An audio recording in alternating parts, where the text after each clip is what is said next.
नमस्कार. आम्ही सावंतवाडीकर चाललो आहोत मुंबईला आणि तिथून पुढे AC डबल डेकरच्या प्रवासाचा अनुभव घेत अहमदाबाद, गुजरातला.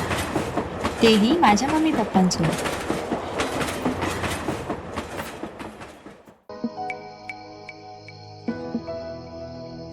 दिवाळीची रात्र होती, त्यामुळे दिव्यांचा झगमगाट आणि रोषणाई, आतिषबाजी यांचा अनुभव घेत पोचलो थेट माझ्या ताईकडे.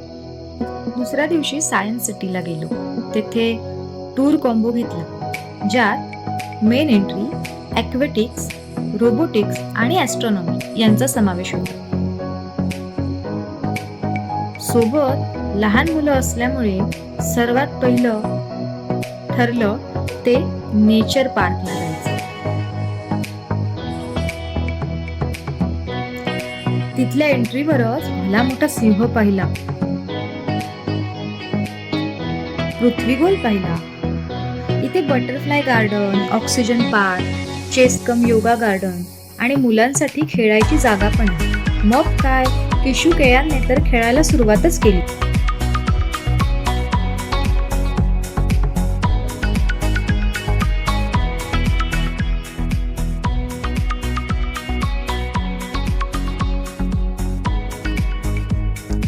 थोडं फोटोशूट पण केलं वटवाघुळांसोबत.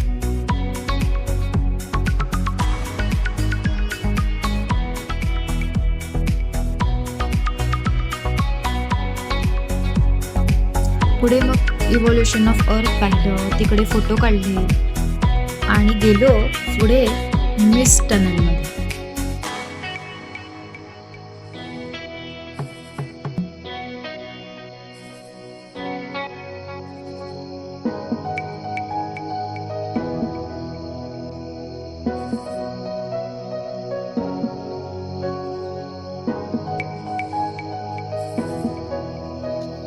त्यानंतर ॲक्वॅटिक गॅलरीमध्ये एंट्री घेतली. तिथल्या टनलमधले मासे तर बापरे केवढे मोठे होते. तिथे विविध प्रकारचे मासे आणि समुद्री जीव पाहायला मिळाले. ही ॲक्वॅटिक गॅलरी भारतातील सर्वात मोठी पब्लिक मत्स्यालय आहे. इथे 280 पेक्षा जास्त प्रजातींचे मासे बघायला मिळतात. या गॅलरीचे वेगवेगळे झोन आहेत आणि त्यामुळे आपल्याला विविध भौगोलिक प्रदेशातील माशांच्या प्रजाती समजून घ्यायला सोपं जातं. इथलं 30 मीटर लांबीचं ट्रान्सपॅरंट टनल हे इथलं मुख्य आकर्षण आहे. इथे शार्क सारखे मासेही आम्हाला पाहायला मिळाले.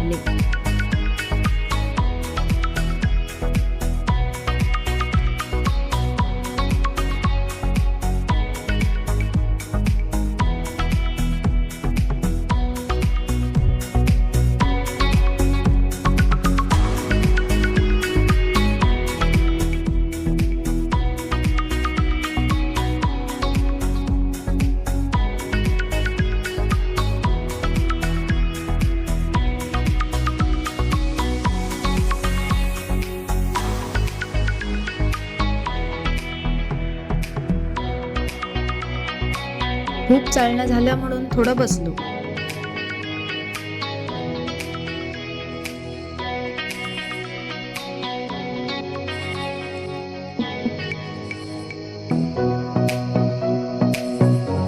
रोबोटिक्स गॅलरीमध्ये प्रवेश केला तेव्हा तिथे वेगवेगळे परफॉर्मिंग रोबोट होते.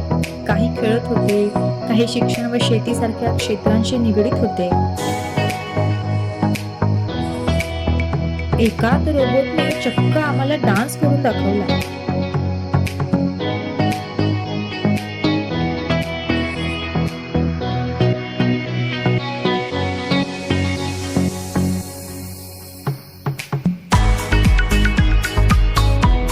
पिक्सारच्या ॲनिमेटेड फिल्म मधील फेमस वॉली चौफेर बघत होता.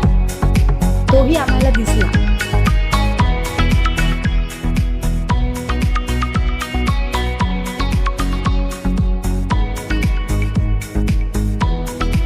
संध्याकाळ झाली तसे आम्ही गेलो काकरिया लेकला. तिकडे बालवाटिका होती. बालवाटिकेची एंट्री तिकीट काढली आणि प्रवेश केला. तिथे खूप सारी लाईट होती, खूप सारा प्रकाश होता. मुलांसाठी अगदी आकर्षक जागा होती. Transparent glass tower, dinosaur park, flying theatre, wax museum, उल्टा हाऊस सारखी बरीच आकर्षणं इथे होती.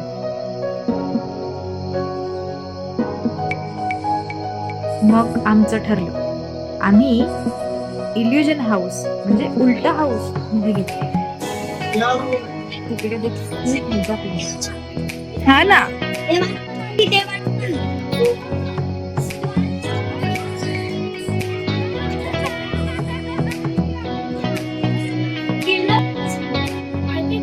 अरे कसा गेला?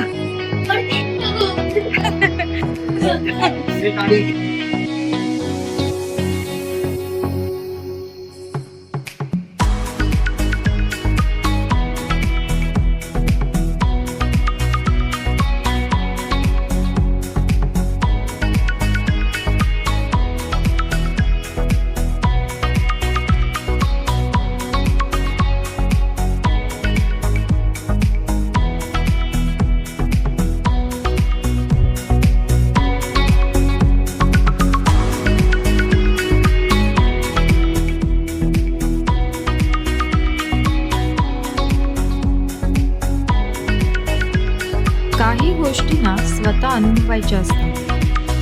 त्यातलाच हा एक असा अनुभव जो फार मजेशीर होता. आपल्या 100 रुपयाच्या नोटेवर असलेली युनेस्कोच्या जागतिक वारसा स्थळ म्हणून मान्यता मिळालेली राणी की वाव अनुभवली. ही एक खूप जुनी आणि सुंदर पायरीची विहीर आहे. 11व्या शतकात बांधलेली व तिच्या भिंतीवर सुंदर कोरीवकाम केलेली ही विहीर अजूनही छान वाटते. जसजसं पायऱ्या उतरत खाली जावं तस तसं शीतावा वाढत जातो. मारू गुर्जर शैलीतली ही विहीर फार सुरेख आहे. त्यानंतर आम्ही आलो हरे कृष्णा इस्कॉन टेम्पलला. एक धार्मिक आणि आध्यात्मिक केंद्र, पांढऱ्या संगमरवरातील हे बांधकाम आणि इथली ऊर्जा सकारात्मक आहे याची प्रचितीही इथे थांबल्यावर येतेच.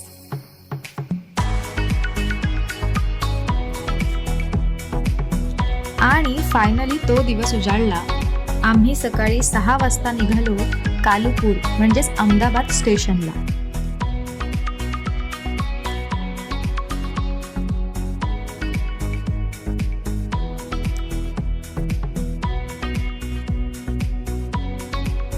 ट्रेनने आम्ही पोचलो एकता नगरला. हो, जिथे जगातील सर्वात उंच स्टॅच्यू आहे, statue of unity, Sardar Vallabhbhai Patel यांची भव्य मूर्ती. 182 मीटर म्हणजे 597 फूट उंचीची.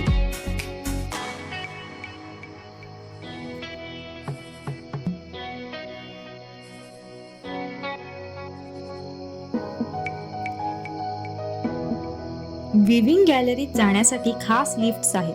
त्या अतिशय वेगवान व काही सेकंदात गॅलरीपर्यंत पोहोचवतात. इथं आल्यावर नर्मदा नदी व सरदार सरोवर धरण, सातपुडा आणि विंध्य पर्वतरांगाही दिसल्या.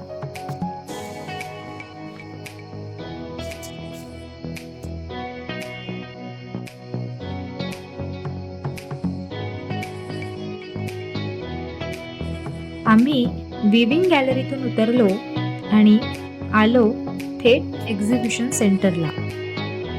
तिथे असलेले वेगवेगळे डिस्प्ले पाहिले, तिथली माहिती वाचली. तिथे काही गेम देखील होते.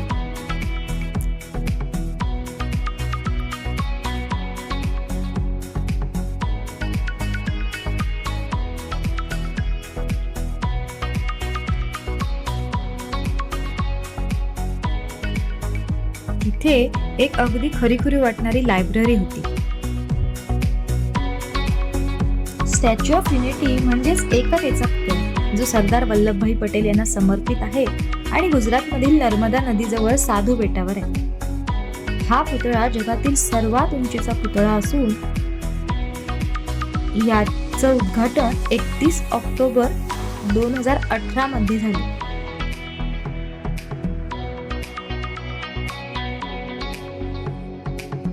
ह्या पुतळ्याची भव्यता कॅमेरामध्ये पण सामावू शकत नाही. ह्यातील डिटेल्स आणि सुबकता थक्क करणारी आहे. ती तुम्ही इथे येऊनच अनुभवायला हवी.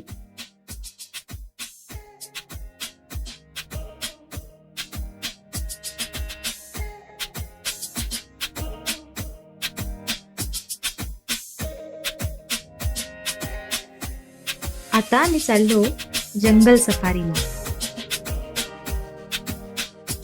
आम्ही बिबट्या पाहिला, सिंह बघितला,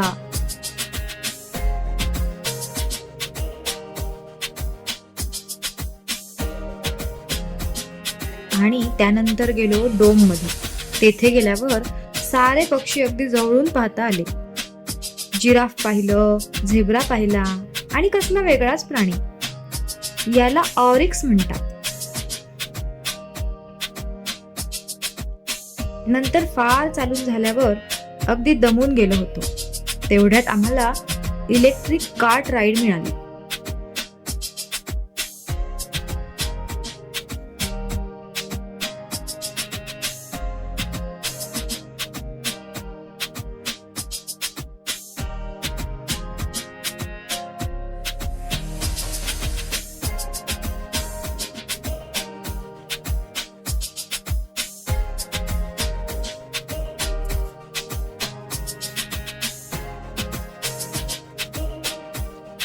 आम्ही जेव्हा इथे भेट दिली तेव्हा एकता पर्व चालू होतं, त्यामुळे आम्हाला बऱ्याच नवनवीन गोष्टी बघायला मिळाल्या. खूप सारी रोषणाई असलेले आणि अगदी दिव्यांचा झगमगाट असा एक वेगळाच डोळे दिपवणारा अनुभव होता. तिकडे छान छान लाईट्स पासनं बनवलेले डिस्प्ले लावलेले होते.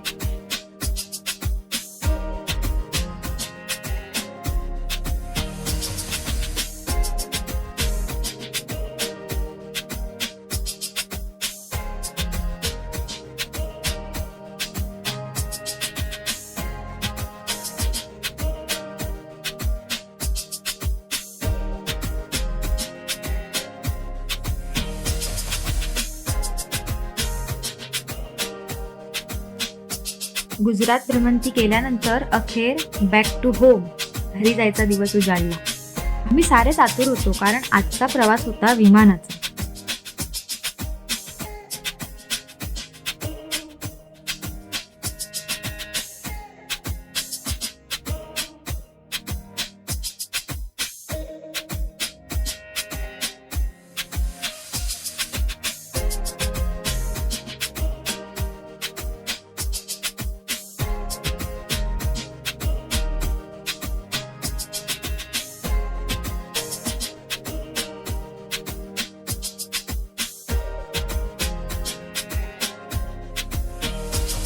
विमानाचा प्रवास करताना असं सुचतं की निळेभोर आकाश, अथांग पसारे, पांढऱ्या ढगांवरती स्वप्नांचे मनोरे, खाली धरती दिसे हिरवीगार शाल, बारीक बारीक गावे जणू ठिपक्यांचे जाल, डोंगर दऱ्या वाटे एखाद्या चित्रासम, विमानाचा प्रवास जणू स्वर्गासम.